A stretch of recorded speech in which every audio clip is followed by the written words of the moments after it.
Hujambo mtazamaji wa Kiswaga Media, karibu katika Soka Ulevi hapa Kiswaga Media.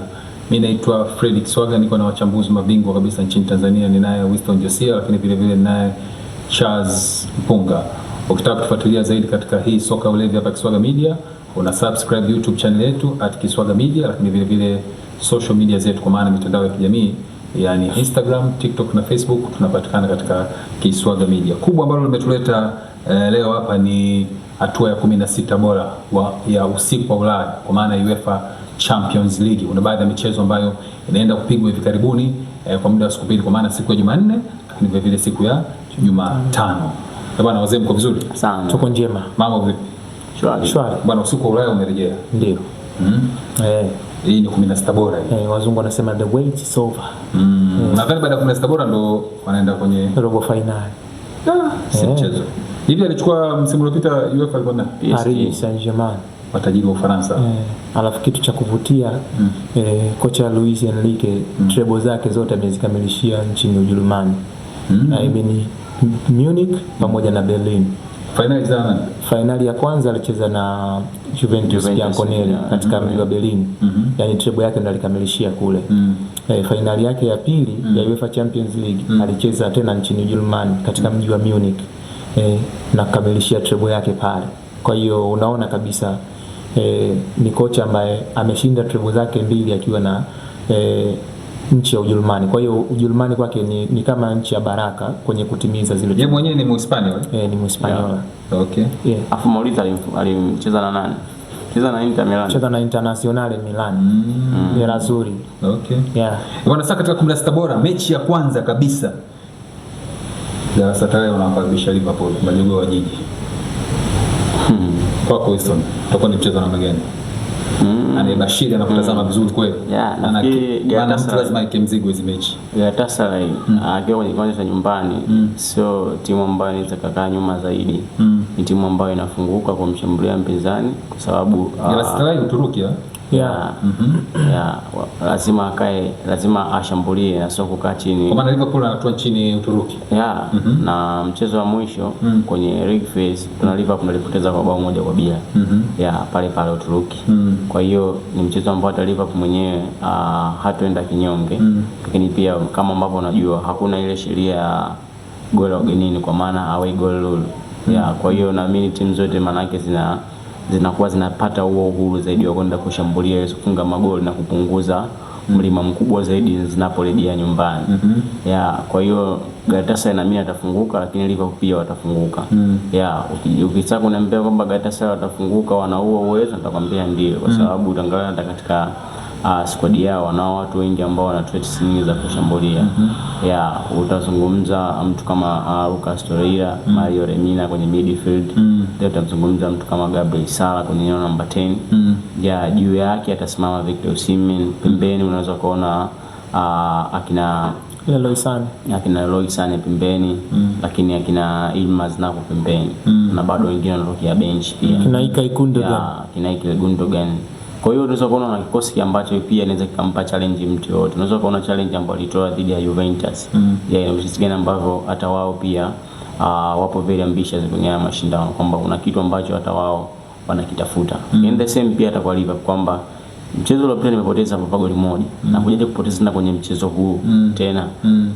Kwa hiyo nafikiri ni mchezo ambao unaona utakuwa open, lakini kwangu mimi kwenye option ambayo itakuwa ni bora zaidi kwenye huu mchezo ni ashinde yoyote.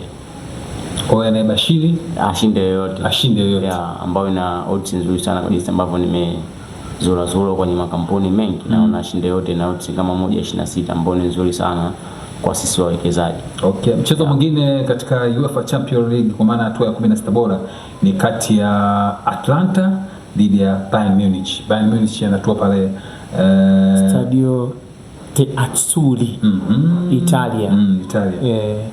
Unajua bwana, Atalanta walifanya comeback kwenye mchezo wa playoff dhidi ya Borussia Dortmund. Lakini pongezi nitoe kwa mshambuliaji wao Gianluca Scamacca. Anafanya vizuri sana tangu amerejea kwenye majeraha. Na hata mchezo wa mwisho walisale goli 2-2 dhidi ya Udinese ambaye Lucas Kamaka alifunga goli zote mbili kwa header. So FC Bayern Munich sifa yao ya kwanza ni wanafunga sana. I'm not sure kama Harry Kane atakuwa ule forward Harry Kane. I'm not sure kama Harry Kane atakuwa amerejea kwenye mchezo. Kwa ni Wenger. Mchezo uliopita alikuwa majeruhi, anakaa injured. So I'm not sure katika hilo, lakini hata kama hatakuwepo kwenye huo mchezo, sioni kwa nini kama Bayern kama hawataweza kufunga goli lolote, kwa sababu Bayern wana wachezaji wengi ambao wako more attacking versatile players, naweza nikasema hivi kwamba ni wachezaji ambao wanaweza wakacheza kwenye eneo la mbele, ni kama vilaka kwenye eneo la mbele na wanafunga kweli kweli. Leonard Carl yuko pale, Serge Gnabry yuko pale, Nicolas Jackson yuko pale, Luis Diaz, Michael Olise, hao wote ukiwaangalia wanaweza kutengeneza na wanaweza wakafunga vile vile. So ukiwaangalia wanapewa ile bima ya ulinzi na wachezaji wawili wa Kijerumani, Alexander Pavlovich pamoja na Joshua Kimmich pale katikati mwa kiwanja. Lakini wao pia wanaruhusu sana magoli FC Bayern Munich. Yani kupata clean sheet kwao imekuwa ni ngumu sana. Na I'm not sure kama Manuel Neuer naye atakuwa amerejea. Kwa hiyo unaona kama kuna wachezaji wawili wanakosekana, lakini Atalanta the way ambavyo wachezaji ambao walionao na wanawezekana hawasemi yao hawaimbi, lakini wafanya vitu vikubwa. Lanza Samadžić yuko pale, moja kati ya macreator wazuri na anafunga pia. David Zappacosta yuko pale. Angalia Mario Pasalic, the way ambavyo kuna muda anatoa bima nzuri ya kiulinzi na kiushambuliaji, lakini pia the way angalia Atlanta wakiwa wana defend wanakuwa solid kweli kweli, japokuwa wanafikika golini wakikutana na timu ambayo imewazidi ule mzani wa kushambulia. So kwangu mimi ukiniuliza nitakwenda na option gani, mimi kwangu nitakwenda na magoli yaanzie mawili na kuendelea. Kwa yoyote. Niongezee hapo pia. Ndio. Bayern Munich kutangaza msimu uliopita ametolewa robo final na Inter Milan. Nafikiri msimu huu wana malengo yao pia kwamba tunajaribu bado tukifanya tuchukue ile kombe. Kama msikiliza juzi Leonard Carl bwana mdogo anasema msimu huu tuna lengo la kuchukua Champions League. Maana yake ni kitu ambacho tayari wao wanakitamani na ni muda mrefu sana Bayern Munich hawajachukua ile kombe tangu mwaka 2020. Leo tunazungumza ni miaka 6 sasa. Kwa hiyo nafikiri wataingia kwa pressure zaidi na waneko kikosi pia cha kucompete. Yani katika timu ambayo ni hivi Bayern Munich wako chini ya Vincent Kompany ndio head coach. Okay. Katika timu ambayo ina washambuliaji wa kuogopa basi ni Bayern Munich. Sio ruhusu zaidi wao kushambulia. Lazima watakuadhibu. Kwa hiyo kutokana na ile mentality ambayo wanayo mpaka hivi sasa na hali kile atakuwepo kwenye huo mchezo. Mimi nitaondoka na Bayern Munich inashinda kwenye mchezo dhidi ya Atalanta kwa sababu Atalanta wakijaribu kuangalia. Shinda goli ngapi? Kushinda kushinda kuna option hapo, anaongea na mwekezaji sasa. Kuna option tatu. Sababu Chelsea ikasema yeyote amempa goli mbili. Sasa ukazungumza katika engo ya magoli. Alafu mimi nazungumza kwenye nani ashinde. Okay. Kwa hiyo ni kategori mbili tofauti. Kwa hiyo mimi nitaondoka na Bayern kushinda kwenye mchezo huu. Sawa. Mchezo mwingine bwana katika usiku wa Ulaya ni kati ya Atletico Madrid dhidi ya Tottenham Hotspur. Tottenham bwana yake ni mbaya sana kule nyumbani nchini Uingereza. Lakini tusichukulie kwamba kwa sababu anafanya vibaya kule nyumbani nchini Uingereza labda na kwenye UEFA ataendelea kuwa kibonde. Anaweza kushangaa mabadiliko katika huu mchezo. Lakini yote katika yote ni mambo ya mpira. Nao tofauti. Unaweza kuangalia Newcastle kuangalia na Spurs. Kwenye mashindano mengine unaona kama wapo very serious. Kuliko mashindano ya EPL. Unaweza kaangalia wao wamequalify bila kucheza hata playoff. Spurs imequalify bila kucheza playoff. Na Spurs ile ya msimu uliopita ambayo inachukua Europa ilimaliza ilikuwa na nafasi ya 17 na Manchester United chini. Mmoja 15, mwingine 16. So unipata nafasi ya 17 alimaliza ligi kuu. Umeona walikuwa na compete hapo chini karibia kwenye relegation. Lakini alimanage kuchukua Europa. Kwa hiyo unaweza kuona ni mashindano mawili tofauti na mentality zinatofautiana pia. Utaangalia kwenye squad yao unaweza kuona wana injuries nyingi sana. Kina Dragusin, Kulusevski, Rodrigo Bentancur, unamzungumza mtu kama nani? James Maddison simtaja. James Maddison bado simtaja. Unaweza ukaangalia wana idadi kubwa sana watu wengi ambao wapo benchi. Yani watu wapo benchi, wapo majeruhi. Kwa hiyo inamnyima hata mwalimu tunasema ile squad depth kwa ajili ya kufanya substitution, labda kuendapo mchezaji kimbinu amemwangusha tayari upo out of equation, au kwa mchezaji fulani ambaye ametoil kwa maana kuchoka na namba enda kureplace. Ndio afili hapo ndipo kuna namna wanaadhibiwa sana Tottenham Hotspur. Kwa hiyo kwenye mchezo huu kwangu mimi nikijaribu kuangalia Spurs, jaribu kuangalia na Atletico. Atletico naona mosi zaidi kwenye kiwanja cha nyumbani kuliko Tottenham Hotspur ugenini. Kwa hiyo kwangu mimi naweza nikamwona Atletico Madrid akishinda huu mchezo. Kwa sababu gani? Ile mentality ambayo alikuja nao dhidi ya Club Brugge. Lakini ndio mentality ambayo anatakiwa pia kuanza nao kwenye mchezo. Ukiangalia attacking force yao ina watu kweli kweli ambao ukijaribu kuangalia wanaweza kufanya decision nzuri zaidi kwenye dhidi ya kikosi cha Tottenham Hotspur. Nani bwana mdogo Guillermo Simeone, mzungumza Ademola Lookman ambaye kaongezeka, Koke na Cardoso katikati, unaona tengeneza ugumu kabisa. Kiungo kinakuwa solid, Abdul atakaa Antoine Griezmann labda na Alexander Salt ama Julian Alvarez. Unaweza kuona kikosi ambavyo juu kina watu wengi ambao wana hatari kuliko kwa Spurs ambao watakuwa na Xavi Simon, watakuwa na Dominic Solanke, lakini kama atakuwa ni Odegaard Wilson Odegaard. Kwa jaribu kuangalia hata Matt Stell naye pia ni injury, kumbuka.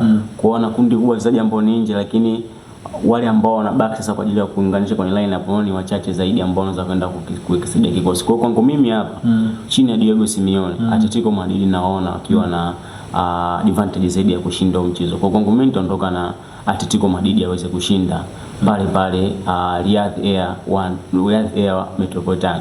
Charles, kwa wewe unaondoka na nani katika mchezo? Magoli 2 na kuendelea. Kwa yote. Why?